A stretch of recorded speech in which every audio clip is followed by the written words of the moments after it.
Hi, I'm Shagun and this video is all about how to get admission in CSJMU University. So let's start it. The biggest question जो कि मेरे से पूछा जाता है वो सिर्फ ये है कि एडमिशन कैसे लेना है यहाँ पे। Okay, so step by step मैं आपको बताऊंगी कि कैसे एडमिशन लेना है, बट फॉलो कर लेना एंड यूट्यूब से देख लो, सब्सक्राइब कर लो। सो फर्स्ट स्टेप में हमें करना क्या है, सबसे पहले हमें जाना है छत्रपति शाहू जी महाराज कानपुर यूनिवर्सिटी वेबसाइट पे। ओके, क्रोम खोलना है और इस वेबसाइट पे जाना है और जाके सबसे पहले रजिस्ट्रेशन करना है, because registration is most important thing if you want take admission in the CSJMU। देखो, तुमसे खुद से रजिस्ट्रेशन हो रहा है तो खुद से कर लो, वरना आसपास किसी भी कैफे में जाके रजिस्ट्रेशन करवा लो। और रजिस्ट्रेशन फीस 200 या 300 रुपीज़ लगेगी, उससे ज़्यादा नहीं होगी। हाँ, सेकेंड स्टेप भी बता रही हूँ, कहीं गई नहीं हूँ।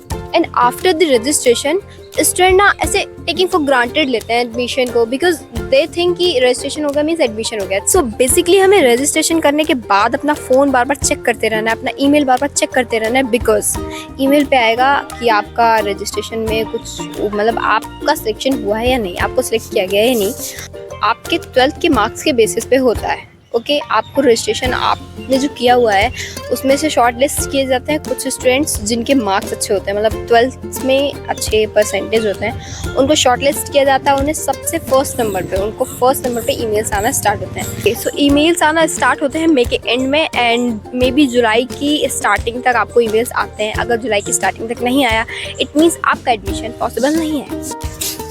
और फिर जो ईमेल आपके पास आएगा उसमें आपको एक डेट मिलेगी, बड़ी बड़ी लिखी होगी कि आपको इस डेट पर आके यहाँ पे सब चीज़ें करनी है एडमिशन के लिए। एंड देन मान लीजिए अनफॉर्चुनेटली आपने वो ईमेल काफ़ी टाइम बाद देखा और आपको डेट दी गई थी 21 एंड 22 को आप वो ईमेल देख रहे हैं, that's not a biggest problem. Because आप अगर ईमेल 2-3 दिन बाद भी देख रहे हैं तो भी आप लगभग 1 से 2 हफ्ते तक जा सकते हैं और वहाँ पे अपना एडमिशन करवा सकते हैं, बट ज़्यादा टाइम मत लेना, इतना टाइम तो चलता है।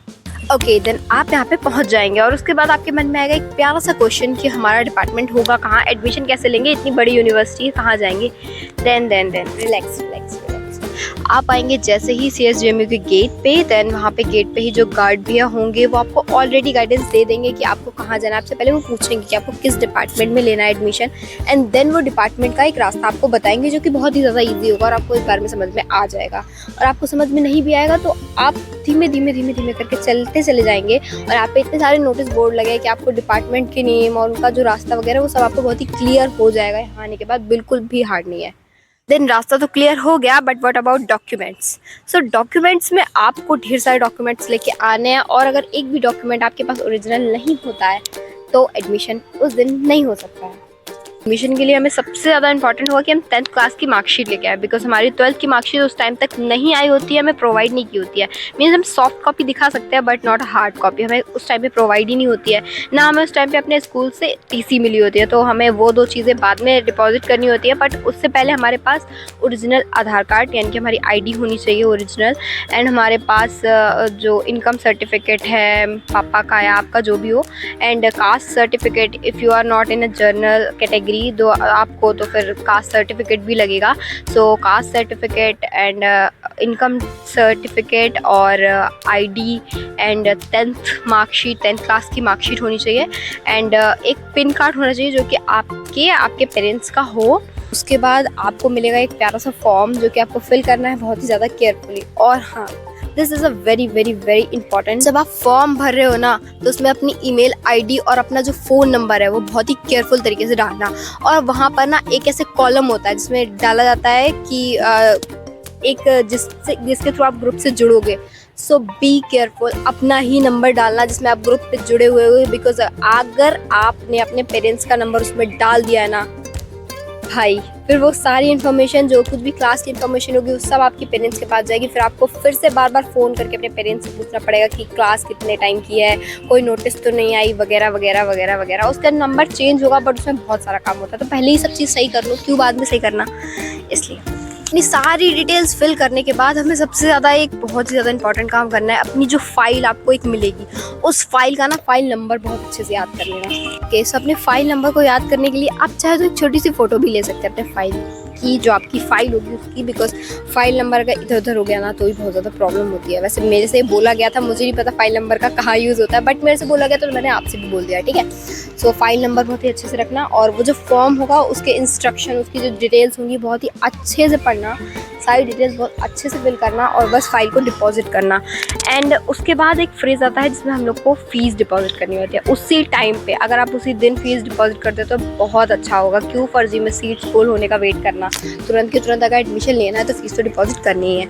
सो आप अगर कैश या फिर दूसरी चीज़ के थ्रू अगर आप फ़ीस डिपॉजिट कर रहे हो तो उसका मुझे बहुत कुछ ज़्यादा मतलब ऐसे है नहीं इन्फॉर्मेशन उतनी, बट हाँ अगर आप ऑनलाइन पेमेंट कर रहे हो गुड वे, मतलब कोई झंझट नहीं रहेगी आपको, कोई इधर उधर की चीज़ें इधर उधर नहीं करानी पड़ेंगी। बस ऑनलाइन पेमेंट करना बहुत ज़्यादा इजी होगा आपको। बस वहाँ पे जो टीचर्स होते हैं एडमिशन के टाइम पे, भाई इतने हेल्पफुल टीचर्स होते हैं ना, आपके स्कूल्स में उतने हेल्पफुल टीचर्स नहीं होंगे जितने यहाँ पे मिलते हैं। एंड वो बता दें कि एक चीज़ कि आपको ये चीज़ ऐसे करनी चाहिए, ये चीज़ ऐसी करनी है, मेरे से ज़्यादा अच्छे से वो बता देते हैं। ऐसा नहीं कि मैं अच्छी नहीं बता रही, मैं भी चलता रही, पर वो भी अच्छा बता देते हैं। सो बस उनके बेसिकली हमें उनके इंस्ट्रक्शंस को फॉलो करना है। उसके बाद उनसे बताना है कि मैं अभी भी फ़ीस डिपॉजिट करने जा रही हूँ। फिर वो लोग अपनी साइट ओपन करेंगे आपकी फ़ीस को लेने के लिए। देन आप ऑनलाइन उन्हें फ़ीस डिपॉजिट करोगे, उसके बाद आपका एडमिशन हो जाएगा। और एक और बात, इतना खुश नहीं होना है कि एडमिशन हो गया, अरे वाह फिर तो कल से आएंगे, ऐसा कुछ नहीं होता है। एडमिशन हो जाता है हमारा लगभग मई के लास्ट में या जून तक। जल्दी करवा लो, क्यों जुलाई तक का वेट करना। वैसे तो अगस्त तक भी शायद होते हैं, शायद मुझे कंफर्म नहीं है, बट हाँ जुलाई तक तो होते ही होते हैं। बट जल्दी करवा लो, क्यों इतना लेट करना है, जून तक करवा लो अपना, ठीक है। और उसके बाद अप्रॉक्स मे बी शायद अगस्त, स्टार्टिंग ऑफ अगस्त या फिर एंडिंग ऑफ जुलाई आपके पास एक प्यारा सा ग्रुप आता है जो कि आपका BCA का ग्रुप होता है, और फिर वो आपको डिटेल्स देता है कि आपको इतने टाइम पर आना है। और आपके पास आता है एक लंबा चौड़ा सा टाइम टेबल जिसमें आपकी छुट्टी 5 बजे होगी, आपको पता चलता है। और मे भी शायद 5 बजे से पहले हो जाए, मेरी तो 5 बजे ही हुई थी तो मैंने आपको ऐसा बताया।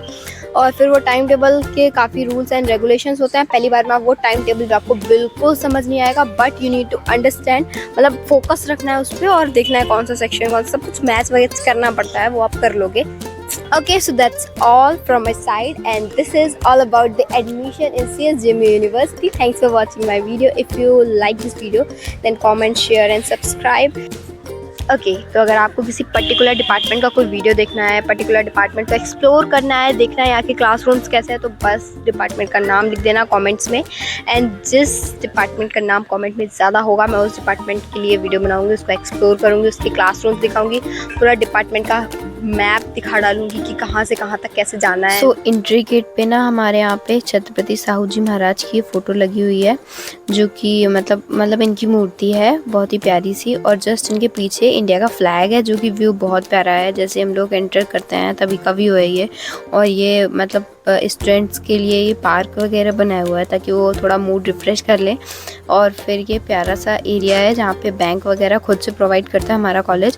और ये थोड़ा सा गार्डन एरिया है, और मतलब आपको तो यहाँ पे चारों तरफ गार्डन एरिया ही दिखेगा, बहुत ज़्यादा प्यारे प्यारे फ्लावर्स लगे हुए हैं। और ये जो कुछ बोर्ड्स लगे होते हैं जिससे कि आपको रास्ता पता चलता है कि कहाँ से क्या है। और अगर आप खुद के किसी व्हीलर से आ रहे हैं, 2 व्हीलर 3 व्हीलर 4 व्हीलर जिससे भी आ रहे हैं, तो उसके लिए इतना बड़ा सा ये पूरा ऐसे पार्किंग एरिया है जहाँ पे हम लोग फ्री ऑफ कॉस्ट अपनी चीज़ें मतलब ऐसे खड़ी कर सकते हैं। ये पूरा ऐसे ही पार्किंग एरिया है। उसके बाद फिर सामने हमारा सीनेट हॉल है जहाँ पे अभी तो फिलहाल फेस्ट हो रहा है, यूथ फेस्ट विविधोत्सव, तो उसके लिए ये सब कुछ हो रहा है यहाँ पे, और यहाँ पे फेस्ट होते रहते हैं। Thanks for watching, bye guys.